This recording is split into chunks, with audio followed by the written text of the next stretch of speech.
অনলাইনের যুগ, মোবাইল খুলতেই নেট খুলতেই এত জ্ঞান যে কেউ আর বোকা থাকবে না।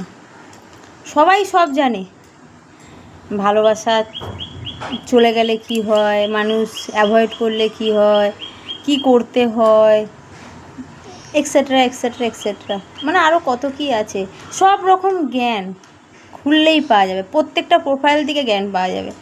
তা আমি ভেবে পাই না, এখনকার দিনে 95% মানুষেরই অ্যান্ড্রয়েড ফোন, সবাই তার মানে জ্ঞানগুলো সবাই জানছে বা সবাই জ্ঞানগুলো দিচ্ছে, কারণ সবাই এখন ক্রিয়েটিভ করে, মানে সবাই যাদেরই অ্যান্ড্রয়েড ফোন তারা সবাই ভিডিও করে।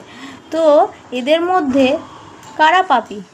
যারা ধর্ষণ করছে, বউকে মার্ডার করছে, বউগুলো বরকে মার্ডার করছে, পরকীয়া করছে, ভালোবাসা তো নয়, ওগুলো হচ্ছে ছ্যাবলামো। যাকে কেউ যদি ভালোবাসে তাহলে অবশ্যই নিজের ক্ষতি করবে, প্ল্যান করে অন্যকে মার্ডার করতে যাবে না। তা আমি এইগুলো সব বুঝে পাই না। তো এত জ্ঞান মানুষ দেখছে, দিচ্ছে, ওগুলো কি শুনছে না সব মাথার উপর দিয়ে চলে যাচ্ছে? তা কী লাভ এত জ্ঞান দিয়ে? ফেসবুক খুলতেই কারি কারি জ্ঞান, কারি কারি জ্ঞান, মানে কারি কারি জ্ঞান। এত জ্ঞান মানে রাখা যায় না। যে কোনো একটা মানে বাচ্চা হওয়ার পরে তাকে মোবাইল ধরিয়ে দিলে তার সব ফুলফিল সব জ্ঞান হয়ে যাবে, যে তার কার সাথে কীরমভাবে কথা বলতে হবে, কী করতে হবে, কী বৃত্তান্ত না বৃত্তান্ত, যেরকম জ্ঞান, মানে কেউ যদি মানে, তো মানুষ বলে কিন্তু মানে না। আর মানবে, যদি মানবেই না তো বলে কেন?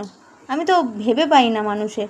আর অনলাইনে যেরকম চলছে এখনকার দিনে, পার্টিকুলার যদি সিস্টেমেটিক চলে না, প্রকৃতি অনেক সুন্দর হবে।